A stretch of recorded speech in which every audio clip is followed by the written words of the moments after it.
since 2007, the Palestinian government has been effectively split, depending on which area you're in, between Fatah and Hamas. Different areas controlled by different groups. Now, as of earlier this week, they have a new unity government. They've moved past some of their previous disagreements, and while much of the government is going to be controlled by Fatah members, they have sort of the implicit support from the outside of Hamas.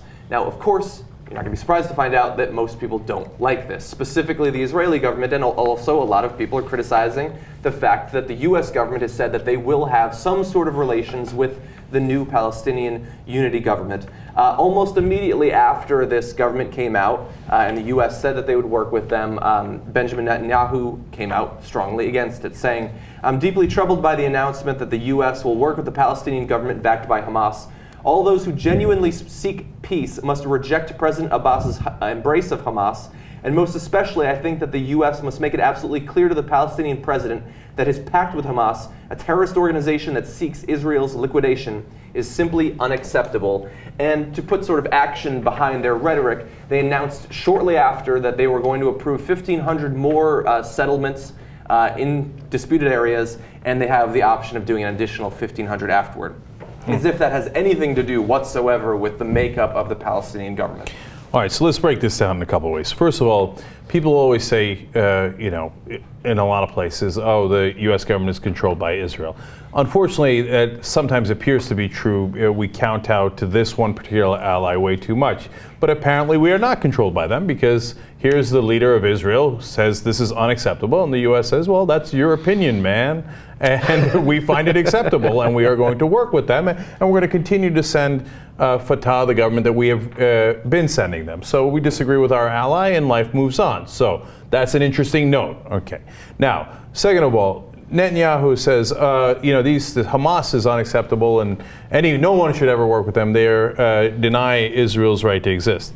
Well, that's funny, because it appears that you're denying Palestine's right to exist, and you've been denying it for a long, long time now, because Israel actually does exist, but Palestine doesn't because Israel won't let it. So I find that argument a little ironic. Now, third of all, what's lost in all this is, like, how dare they work with Hamas? Hamas actually, 7 years ago, won the election.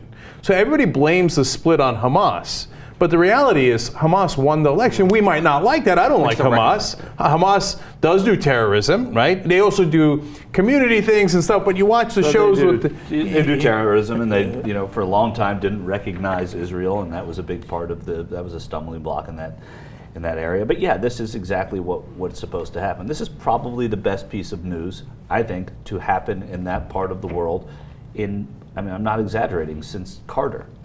Literally, this is a real government. They are making compromises in Palestine, and Israel is upset about it. So I think if Israel is upset about it, that's something of a good sign, and I'm a supporter of Israel, but I think if Israel's upset about it, that's a good sign. And the fact that Hamas is saying, or the Palestine government and Abbas is saying, hey, wait a second, we need to compromise too. We can't just go all Hamas, because that's not going to work, and that's what they're doing. This is great news. And and by the way, just to be clear, it's the right-wing government of Israel that doesn't like it. Well, right. That's true, but that it's the government of Israel, whatever. Right. It's Well, I was just going to point out that as part of the compromise that you're alluding to, they say that they're going to abide by previous agreements and deals that they said they would with the Israeli government.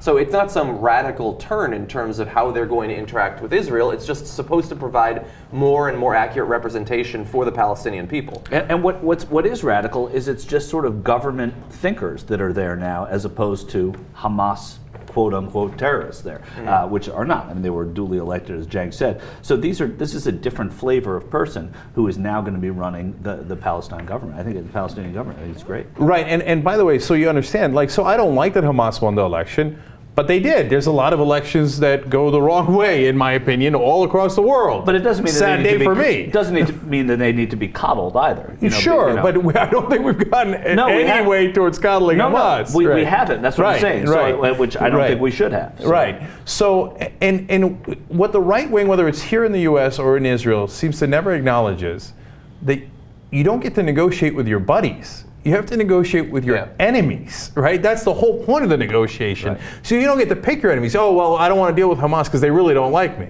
Well, yeah, that's true. Okay, but they also don't like that you don't like them. but they got to deal with you, right? That's how you get to peace, by negotiating with the people you're fighting with. Oh, but they're fighting with us. They do terrorism. I know, that's terrible. I condemn it, right? But then you're also occupying them. And look, so people say, oh, you can't equate the two.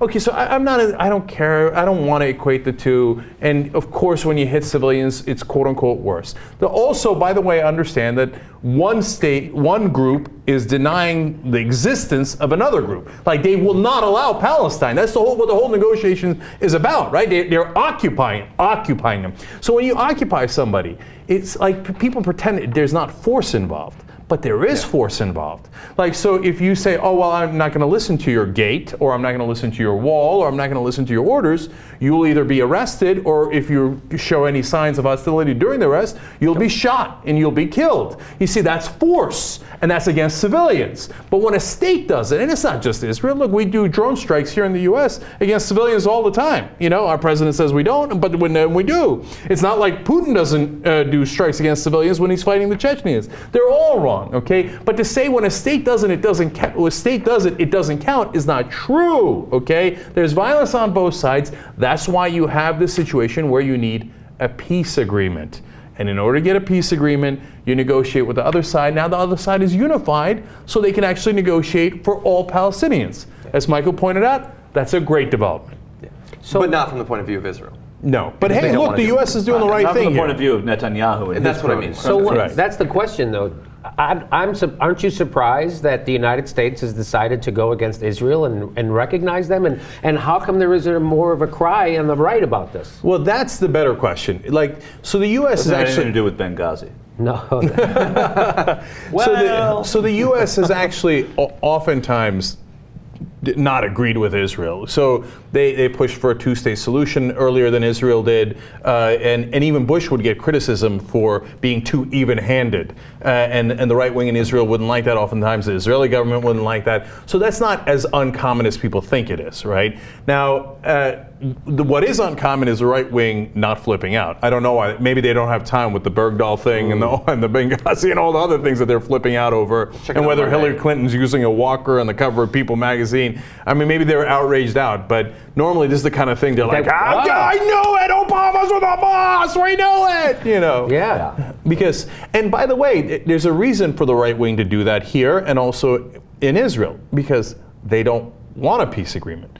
Because they don't want to give back the occupied territories. Okay. Do you see what I'm saying? Because there's the Christian fundamentalists here in the U.S., and then, you know, however, fundamentalists of a different sort in Israel who think, no, greater Israel, it's important for biblical reasons, etc. It's biblical. There's no etc. That's where Jesus is coming back. We have to protect it. I mean, that's what it's all about. And so we cannot have the Palestinians declare their own state. It must be in Israel because of their interpretation of the Bible, etc. Now, I'm sure there's some in Israel who want to keep the occupied territories for other reasons, right? But they're all equally illegitimate. If they wanted a deal, look, they're the stronger party. It's easier for them to come to a deal. So when Netanyahu says that we're not going to negotiate until Hamas renounces terrorism and recognizes our right to exist, that's the equivalent of John Boehner saying we won't pass an immigration bill until the president makes us convinced that he's going to enforce the law.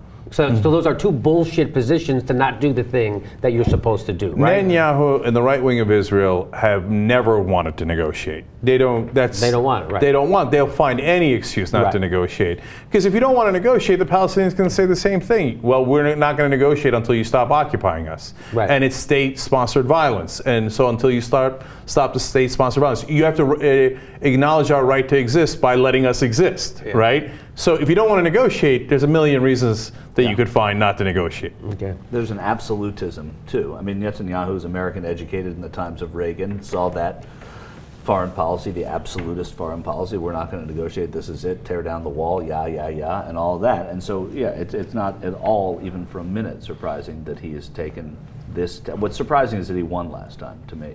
Well, if he really follows Reagan, then pretty soon he'll be selling some missiles to Hamas. Right.